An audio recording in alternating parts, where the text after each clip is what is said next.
So as guitar players, we are spoiled for choice when it comes to the amazing range of amplifiers that are available to us on the market today. It doesn't really matter what kind of sounds you're chasing, what kind of styles of music you play. If you've got a sound in your head, it's probably a product on the market that ticks that box for you. But I do think that all guitar players should really spend some time exploring the building blocks of modern amp tones and really look at some classic brands and figure out where the origins of these tones come from. Now, when we think of classic amps, there's a few big names that come to mind. Obviously, we've got Marshall, we've got Fender, we've got Vox, and we've got Orange. In this video, we're going to be checking out the Orange Rocker 15. This is a great little amp that gives you that big orange sound in a small footprint.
So the Rocker 15 is quite a small amp. I mean, Orange are known for their big 100 watt amps that really pack a punch.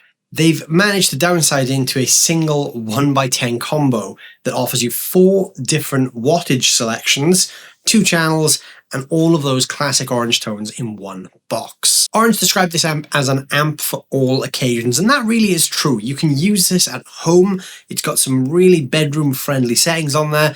You can use it in the studio, and then you can open it up wide and use it for gigs as well. It's a really, really versatile amp, and even though it's only a 15 watt combo, it does pack quite a bit of punch. When we think of what the Orange sound is, it's quite a wide-ranging thing, but really if we had to compartmentalize the Orange sound into one thing, most people would probably say it's a kind of fuzzy 70s rock kind of vibe. And really that's kind of where Orange came from. They started in the late 60s. The first band to actually really use Orange stuff was Fleetwood Mac, but then they were picked up by Tony Iommi from Black Sabbath. Jimmy Page from Led Zeppelin used Orange amps, and a range of other bands. Fast forward to today, and you've even got guys like Slipknot's Jim Root using them. So they really are versatile amps. We do always think that they're a little bit more 70s leaning, but they are capable of way more. And in that video, we're going to see how far this thing can go from cleans right up to some high gain sounds. So before we dig into the specs of the Rocker 15, I just want to let you guys know this is a sponsored video. Orange are paying me to make this video, but I'm not keeping the amp. The amp is just with me for a couple of months on loan. They are paying me to make this content, but as always, all the thoughts and opinions in the video are my own. Okay, so the Rocker 15 is a 1x10 15 watt combo. Now, I mentioned earlier on that it has 4 different selectable wattages. In the back of the amp, there's a small switch which toggles between 2 labels, Bedroom and Headroom. And this switch combined with this switch here on top of the amp give us 4 different wattage selections. So the switch on top of the amp is labeled full and half. Now in full power mode, when the amp is set to Headroom in the back, full power is the full 15 watts. If we switch that down to half, it goes to 7 watts. If we then go in the rear of the amp and we switch it to bedroom mode, full power now is 1 watt and half power is 0.5 watts. So we've got everything from 15 watts down to half a watt. So if you're playing at home or you're recording, you could even use that bedroom mode to really crank the amp and get that spongy compressed sound, but without, being blazingly loud. So the two channels of this amp are really, really easy to dial in a great tone with. So the clean channel, which Orange refer to as the neutral channel, is just a single knob. It's just a volume control that you can turn from 0 to 10. And as you increase that, it starts to break up and starts to clip. There's no reverb, no EQ or anything on the clean channel. Then the drive channel is 5 very simple knobs. We've got the drive knob, 3-band EQ, bass, middle and treble, and then the master volume. And that's really all there is to the top panel of that amp. The clean channel is 1 knob.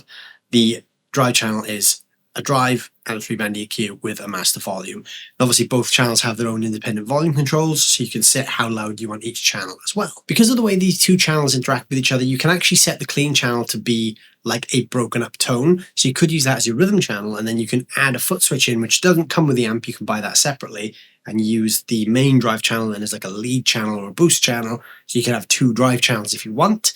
Or you can set the volume on the clean channel much lower for a sparkly clean sound, and then use the drive channel as your main rhythm tone. So valve-wise, the power amp section of the Rocker 15 is a pair of EL84 tubes, and in the preamp we've got 3 12AX7s and a single 12AT7. Now the EL84 is a great tube choice because it's considered to be a scaled down EL34. Now when we think of an EL34, we think of that, vintage Marshall thing, all the mid-range and all that kind of cut that you expect from a vintage Marshall sound. But the 84 is actually lower output and lower headroom than a 34. Now what that means is when the amp is pushed, it's going to break up easier. And that also means as it breaks up more, it compresses more, and that's where we get that kind of fuzzy sound that Orange amps are often associated with. The other advantage to an EL84 is when it is not pushed as hard, it's a little bit chimier. So we get these really kind of chimey clean tones, and then as we crank it, it gets all kind of fuzzy and compressed and spongy, and that's really what we want from an Orange amp. The speaker in this is a 10-inch Voice of the World gold label speaker, and this also has a tube buffered effects loop as well. So if you like running the effects loop, this has a loop in there that you can run those through as well. So the 10-inch speaker for this is actually custom designed for this amp with the idea of it being a great gigging speaker. Now, smaller speakers are usually less efficient than bigger speakers. The efficiency of a speaker basically means how loud we kind of perceive that speaker to be, especially on stage. That's really, really important. So this 10-inch speaker is actually rated at 101 dB. So it's quite punchy actually for a small speaker. Now what Orange have done is they've managed to make a really, really efficient and loud but smaller speaker. With this speaker having such a high efficiency, it means we can run the amp really hot, get all that low end punch and drive that we want, but it still retains all the character and chime of a 10-inch speaker. So it kind of behaves like a 12-inch, but it sounds like a 10. So it's really the best of both worlds here. Orange have really done a great job with that speaker design. Like everything that Orange make, this thing is built like an absolute tank. Orange always make great quality products that are really just kind of designed to work on the road. If you're a touring musician especially, you'll know how hard it is to break an Orange amp. The 18mm cabinets, which are made from plywood on this thing, like all Orange amps, weigh a ton. So it's not that great on your back. But, if you've ever picked up an Orange amp before, you'll know what I mean. They are some of the heaviest amps around, but that's a good thing on the road because you can throw this thing around in the back of a van and it's going to live up to a lifetime of abuse. So spec-wise, that is pretty much it for the Rocker 15. So now I'm going to plug this thing in and hear what it sounds like. All right, so gear-wise, I'm using my PJD Guitars St. John Standard for this. This is plugged straight into the Rocker 15, and the Rocker 15 is being recorded today via the 2-notch Torpedo Captor X, which is running an emulation of an Orange cab. The amp itself doesn't have any reverb, it's completely dry, but there is some reverb added by the Captor X as well, just for some ambient space. So we're going to start on the clean channel. Now, when the volume is on 0, as you'd expect, we get no volume whatsoever. So this really kicks in around about a quarter of the way up. So what I'm going to do is I'm going to play, and I'm just going to slowly increase that control so you can hear it go from chimey to breakup tones.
So you can hear even with one control on that clean channel, we can go from very kind of clean and chimey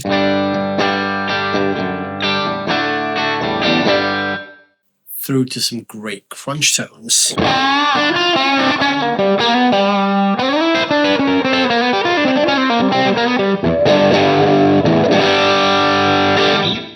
Even with the clean channel completely cranked like that,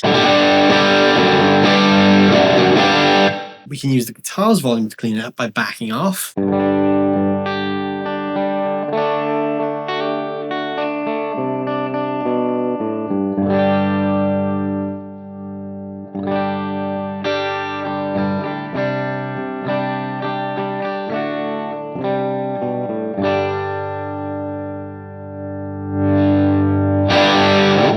Alright, so now I'm going to go over to the drive channel. So I'm going to flip the switch down to the dirty mode. I've got the gain kind of 10 o'clock-ish. We're going to start with some crunch tones. The EQ is pretty much all set to 12 there. And I've got the master volume of the drive channel set to about 2 o'clock. So I'm going to start with some cleaner to crunch tones.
So there's some great crunchy tones available there in the lower range of the gain settings. We've got some great classic rock and blues tones coming from this thing. It's very dynamic to how you pick as well. So even when the gain is set to this kind of level,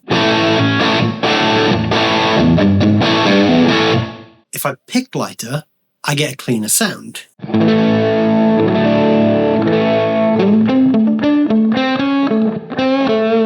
then when I dig in,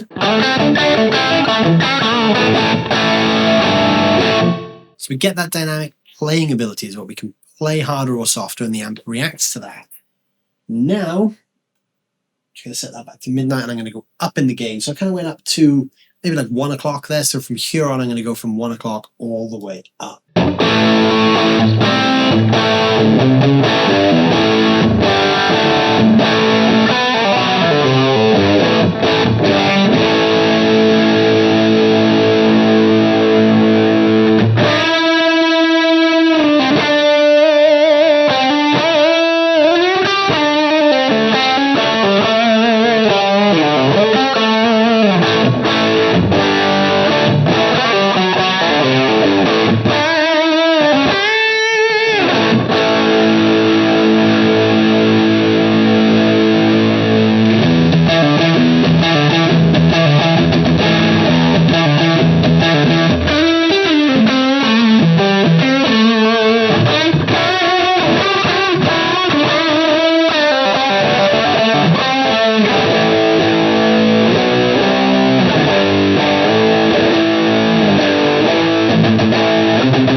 So some great higher gain tones available from this thing. Now, the last thing we need to talk about is the 4 different wattage modes. So we're going to start with the full mode. I've dialed the EQ back to be a little less extreme than having everything downed, but I'm going to keep the gain quite high here.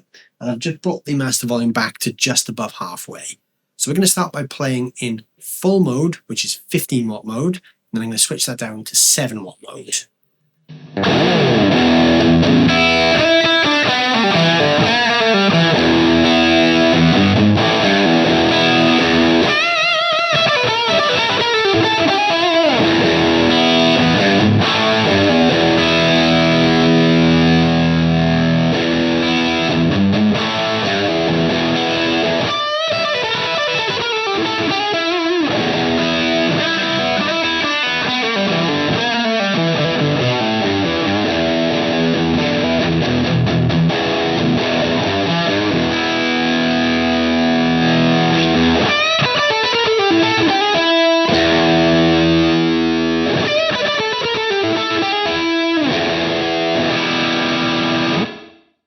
Now I'm going to go in the back of the amp and put it into bedroom mode. So now full power is now going to be 1 watt. So you'll notice instantly that's a lot quieter. So I'm just going to compensate for that by turning my Captor X output up a little bit, because we don't want that huge volume drop for you to hear the sponginess. So I've turned the Captor X up slightly to compensate.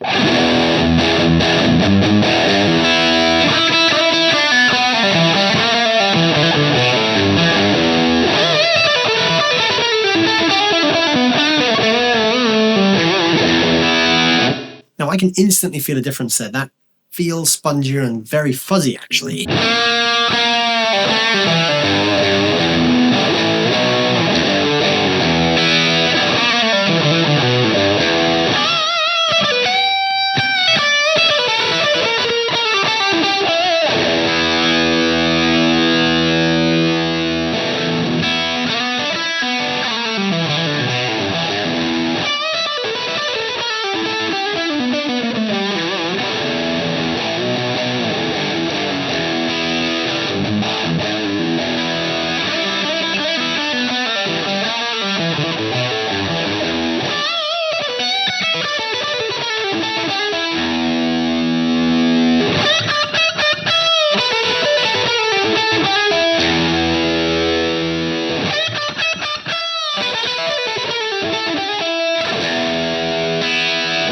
So in that bedroom mode, the 1 watt and the 0.5 watts are actually very, very spongy and very fuzzy. They, to me, feel more like what the typical classic orange sound is. Even though the classic orange sound typically comes from cranked 50 and 100 watt amps, those settings actually give it more of that feel, especially at the volume I'm playing at. And obviously, if I was, stood in a big room and this was completely opened up, I would get that same kind of sound. That 1 watt mode would be great for home recording or even studio recording, because you can really run the amp hard, get all that kind of fuzzy, spongy response out of it, but obviously without being insanely loud. So yeah, I'm a big fan of that. I really like the way that 1 watt mode sounds. So there you go. There is the Orange Rocker 15. Now that is a great sounding amp. I really, really enjoyed some of the tones I got from this thing. And that's quite interesting for me because I've always had a kind of love-hate relationship with orange amps. I've always thought orange amps sound absolutely incredible when other people play them. But all the orange amps I've tried, I've had great tones out of, but I've never had my sound. And I never really felt fully comfortable playing them. I always kind of felt like I was playing someone else's amp. The Rocker 15 actually is the orange amp that I've played that kind of feels like me playing it, which is really good. I really like that amp, and I would actually like to add one of these to my collection at some point. So I think I'm going to be looking into getting one of these in the near future at some point, because yeah, for me, that's the first orange amp that I've really kind of fell in love with. I have played a bunch of other ones. I've played like a Rocker Verb and an AD30, and as great as they sounded, I could just never feel like me, and I could never feel playing in my usual way. But yeah, this one actually sits perfectly with me. I don't know whether it's the headroom on it or the kind of compression that the amp has or the sponginess, but there's something about this amp that I'm really, really liking. And yeah, I like it. I mean, what more can I say? You've heard the tones. It sounds great. It feels great to play. And like all orange amps, it's built like a tank. Let me know down below in the comments what you thought of the sound of the Rocker 15. And if you've played any other orange amps, let me know what your favorite kind of orange sounds are as well. I'm looking forward to hearing what you guys think. Let me know down below what you think in the comments. And while you're down there doing that, don't forget to hit the like button. And if you're new here, please consider subscribing to the channel as well, because that really helps to keep the channel growing. Thank you guys so much for watching as always, and I'll see you very soon.